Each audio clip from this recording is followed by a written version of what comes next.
Perang yang dimulai oleh Israel dan Amerika ini tidak bisa jadi indikator untuk kemudian memutuskan ya memang Board of Peace tidak lagi sesuai namanya karena bahkan justru memulai peperangan. Apakah itu indikator yang tidak cukup kuat untuk membuat Bapak memilih keluar?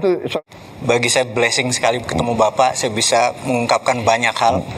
Di sosial media saya sangat aktif sekali dan sangat banyak data yang saya perlukan dan data dari Bapak yang tentunya saya perlukan. Dan saya bertanya tentang geopolitik, di mana kapasitas saya lagi minatnya di sana. Bapak melaksanakan mukadimah itu melakukan perdamaian dunia, karena salah satu di undang-undang kita di mukadimah adalah menjalankan perdamaian dunia. Dan Bapak sering mengajukan menjadi juru damai. Tapi kita tahu Pak, juru damai itu kita harus punya alat tekan Pak. Kita juga punya alat tawar atau apa istilahnya, bargain power atau deterrent power Pak, gitu ya. Nah, sewaktu Bapak join BOP, alat tekan kita apa Pak? Alat tawar kita apa Pak? Karena waktu itu belum perang, Israel dan Amerika belum perang. Sekarang sudah perang Pak. Nah, yang saya tetap fokus, selama Bapak punya alat tawar, kita bisa menjadikan tools itu sebagai penekan untuk perdamaian. Tapi kalau tidak ada Pak, apakah Bapak masih akan terus bertahan di BOP karena udah jadi Board of War atau bagaimana Pak? Baik, terima kasih. Jadi saya jelaskan ya. Saya jelaskan dalam konteks situasi sesudah 7 Oktober tahun 2023. 7 Oktober 2023.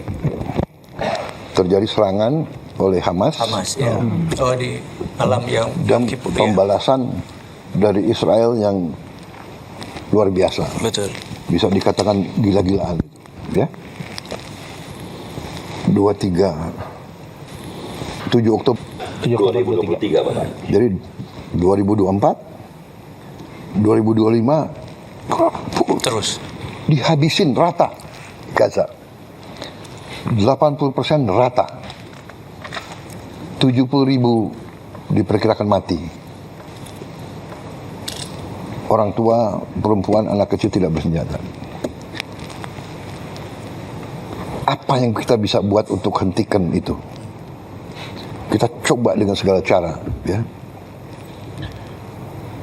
Akhirnya kita dengan berbagai cara kita negosiasi, kita kirim bantuan. Indonesia termasuk yang paling banyak kirim, termasuk ya, salah satu. Tapi yang lain negara-negara Arab yang kaya-kaya juga pasti kirim bantuan yang lebih banyak ya. Tapi kita kirim Hercules banyak sekali, 3 Hercules pasat. Kita kirim kapal rumah sakit 2. Nah di situ negara-negara Arab dan yang berurusan itu akhirnya kan sebagian dari mereka punya hubungan baik sama Presiden Trump Amerika. Mereka semua mendesak Amerika, tolonglah hentikan penghancuran Gaza ini. Dan saya di berbagai forum saya juga mengatakan bahwa di sini adalah the moral decline of the West, ya, bahwa negara Barat waktu itu Amerika sama Eropa jadi satu masih selalu mengajarkan kepada kita HAM. Ya. Selalu mengajarkan demokrasi. Saya jarang dengar itu LSM yang kritik pemboman di Gaza itu. Maaf ya, aku boleh sindir juga kan. Kalau yang menyangkut negara Barat nggak mau, mereka terlalu banyak ya. Sekali lagi saya bukan anti Barat loh, tapi I know what's happening, you know. Jadi akhirnya Presiden Trump itu tadinya dia punya cita-cita ingin menjadi presiden yang bawa perdamaian. Ada Abraham Accords. Iya. Dia sangat mengharapkan dia bisa menyelesaikan masalah-masalah dan dia bisa dapat Nobel Peace Prize. Nah ini oleh rekan-rekan kita negara-negara Arab waktu itu dan Muslim, bahwa kita ingin mendorong Presiden Trump untuk bisa neken Israel untuk hentikan. Karena kalau kita buka terbuka, kalau kita bisa terbuka, hanya Amerika yang bisa nahan Israel. Kemudian waktu di sidang umum PBB di bulan September tahun 2025 kalau tidak salah ya. Saya muncul karena saya pembicara ketiga habis Lula, Brazil, Trump, saya. Di situ saya sangat tegas dan juga hari sebelumnya saya juga bicara di forum yang dipimpin oleh Prancis, Emmanuel Macron. Dan di situ negara-negara Barat banyak yang umumkan mengakui Palestina. Ini terobosan besar. Kalau tidak salah Prancis umumkan, ya kan? Inggris umumkan, banyak negara. Ini terobosan ini. Terobosan luar biasa. Karena semua mau neken supaya Israel hentikan itu. Nah, di situ juga saya tegaskan lagi bahwa the only solution is two-state solution. Amin. Sesudah pidato saya, berapa jam kemudian, 8 negara Muslim diundang oleh Donald Trump. Arab Saudi, Uni Arab Emirates, Yordan, Turki, Pakistan, Qatar. Ini fotonya ini. Ya. Sama Jordan. Iya, sama Jordan. Jadi yang mimpin waktu itu Donald Trump dan Erdogan, dua co-chair the meeting. Jadi di situ Mesir Perdana Menterinya hadir, Pakistan Perdana Menteri, Raja Abdullah sendiri hadir, adiknya MBZ hadir, dia kalau tidak salah duta besar di Washington, saya dan Emir Tamim. Ini juga Menteri Luar Negeri Arab Saudi. Di situ dia minta Witkoff nggak salah duduk di belakang itu, nggak kelihatan di belakangnya besan ya. Dia bacakan 21 point plan of Trump. Tak. Kita pelajari, kalau nggak salah ada paragraf ke-19 kalau tidak salah ya. 19 ya. Jadi dia bicara macam-macam, interface dialog, tapi paragraf ini yang menentukan bagi kita. While Gaza redevelopment advances and when the Palestinian Authority, ya, Palestinian Authority jadi pemerintah yang mimpin Palestina sekarang, reform program is faithfully carried out, the conditions may finally be in place for a credible pathway to Palestinian self-determination and statehood, which we recognize as the aspiration of the Palestinian people. Ke-20, the United States will establish a dialogue between Israel and the Palestinians to agree on a political horizon for peaceful and prosperous coexistence. Jadi, kita lihat, wow, ini 19 dan 20 ada peluang, walaupun kita tahu ini sedikit. Akhirnya kita berdelapan diskusi, kita dukung ini atau tidak. Akhirnya dalam lobby sebelum ini kita bilang kita dukung ini. Habis itu Emir Tamim kita tunjuk sebagai juru bicara kita. Akhirnya setelah dibacakan Emir Tamim atas nama kita, karena kita sebelum meeting ini kita sudah dikasih points. Pak, sorry Pak, ini resolusi UN Council ya Pak? Iya, resolusi tapi berdasarkan plan itu. Berdasarkan, jadi poin-poin ini poin yang BOP atau poin US Council Pak? Pertama, ada halaman ini ada di poinnya Trump. Oh, oke. Yang dimasukin ke resolusi itu. I see. Nah, akhirnya Emir Tamim bilang, Mr. President, we like your plan. Ya, plannya Trump kan jadi 20, pertama 21, akhirnya jadi 20 dan sebagainya. Tapi anyway, we like your plan, but the problem is not us. The problem is Prime Minister Netanyahu of Israel. Nah, di situ Trump bilang, Dia bilang begini, dia lihat ke kita, Emir Tamim kan di sebelah saya, dia let me take care of Prime Minister Netanyahu. Dia let me take care of Prime Minister. I will convince him. Jadi dia kasih jaminan ke kita, dia yang akan menggait Perdana Menteri Netanyahu. Dan benar, ini kalau nggak salah pertemuannya hari Rabu atau Kamis, Perdana Menteri Israel datang hari Senin dan akhirnya dipanggil ke White House dan akhirnya dia juga terima masalah ini. Dalam perjalanan terjadilah gencatan senjata, ya, terjadilah gencatan senjata pertama kali. Akhirnya berkuranglah penderitaannya rakyat Gaza. Yang tadinya ribuan mati, akhirnya total dalam 1 tahun gencatan senjata, ya ada pelanggaran, ada mati 600 sampai 700 orang. Yang darinya ribuan tiap minggu. Kemudian buka Rafah, ribuan truk masuk bantuan. Ya sekarang ada 4.200 truk tiap minggu. Kalau tiap truk itu 10 ton, 20 ton ya. Pokoknya sekarang diperkirakan semua rakyat Palestina dapat makan, bisa diselamatkan. Ini fokus. Tiba-tiba ada konsep Board of Peace, ya kan? Jadi, nah Board of Peace ternyata rencana itu yang tidak ada Board of Peace itu dimasukin ke Dewan Keamanan.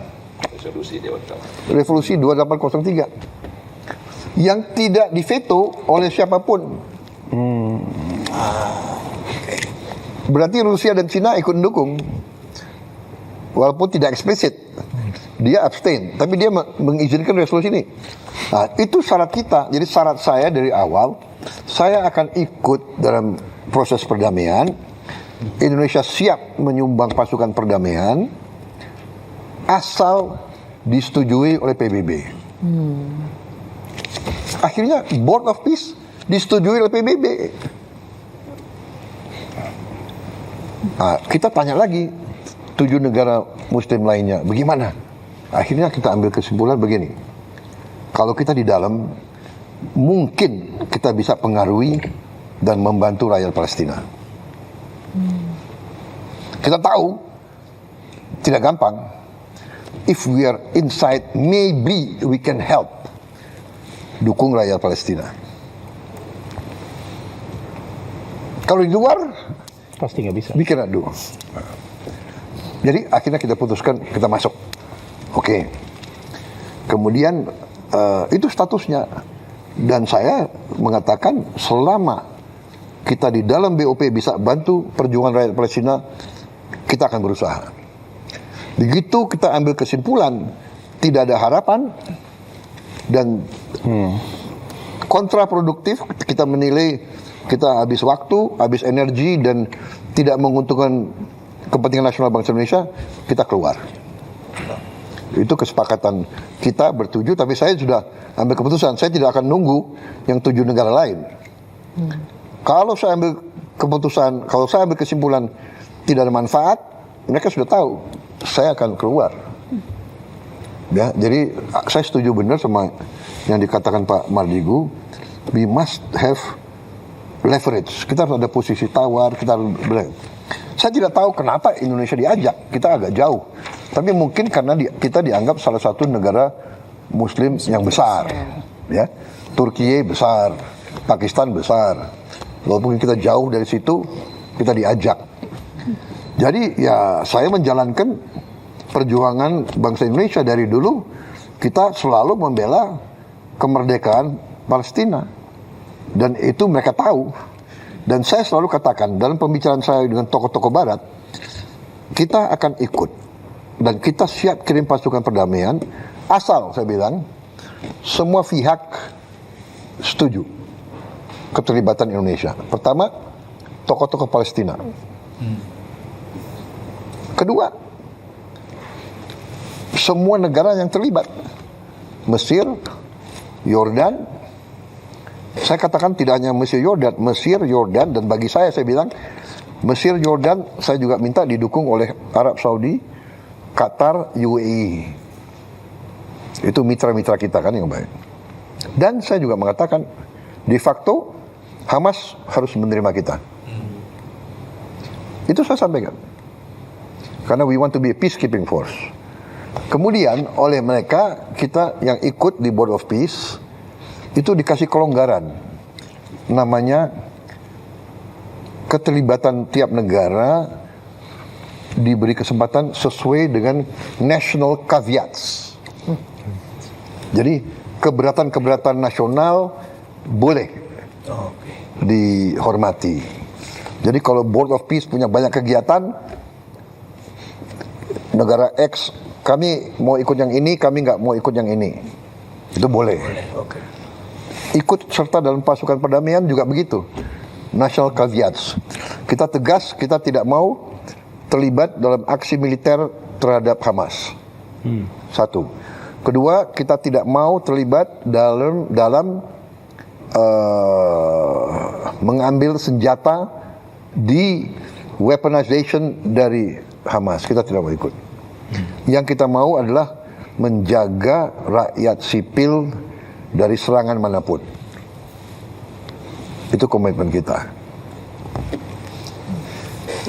Setelah terjadi perang begini, kita konsultasi, tapi de facto-nya adalah everything on hold. Ya, saya sudah umumkan. Menteri Luar Negeri sudah umumkan bahwa sekarang kita tangguhkan on hold. Kita tangguhkan semua sampai penjelasan lebih jelas.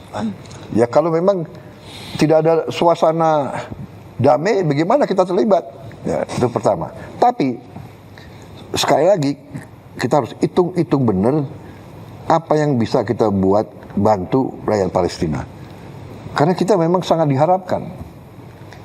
Rakyat Indonesia, bangsa Indonesia sangat diharapkan oleh orang Palestina. Bantuan kita, makanan kita, bantuan dari Basnas kita luar biasa, besar sekali. Kita siapkan Hercules, tapi barang-barangnya kan dari Basnas, dari rakyat Indonesia, itu besar sekali pengaruhnya. Jadi situasi itu, Pak Mardigu. Jadi kita lihat, tapi ya akhirnya sekarang kita harus bertindak dengan sangat hati-hati. Jadi di hold dulu Pak ya? Oh jelas, sudah saya umumkan udah dari minggu lalu. Jadi kalau pasukan perdamaian itu bantuan ya Pak, karena kan pembicaraan kayaknya ya Pak. Makan kan tetap diperlukan Pak. Iya. Kalau enggak kelaparan lagi kan ya. Kalau bantuan Yang kita hold adalah pasukannya. Pasukannya. Tapi bantuan pangan, rekonstruksi kan Ya saya kira itu jalan terus. harus jalan ya. Oke. Ketika Bapak bilang akan ada indikator yang Bapak gunakan untuk memutuskan apakah masih bermanfaat atau tidak posisi kita di dalam BOP, Pak. Iya. Apakah perang yang dimulai oleh Israel dan Amerika ini tidak bisa jadi indikator untuk kemudian memutuskan ya memang Board of Peace tidak lagi sesuai namanya karena bahkan justru memulai peperangan. Apakah itu indikator yang tidak cukup kuat untuk membuat Bapak memilih Iya, keluar? itu salah satu indikator yang sangat kuat. Tapi sekali lagi kan kita masih sinkronisasi dengan beberapa mitra-mitra kita di situ. Kita akan nanti tanya pendapat Mesir, Yordan, Turki dan sebagainya ya. Ya, kalau saya boleh usul Pak, Ya. ini karena penting sekali, karena kan semua orang juga bertanya soal ini. It will be unwise kalau kita directly relate masalah bantuan rekonstruksi Palestina dengan dinamika terbaru, karena di BOP kan urusan rekonstruksi Gaza, dan kita berpartner dengan begitu banyak negara yang lain, termasuk yang juga mendapat masalah tanpa sengaja walaupun tidak mau terlibat perang seperti Qatar. Jadi mereka kan juga harus kita dengar. Karena kita bersahabat kepada semua. Baik, kita break sebentar.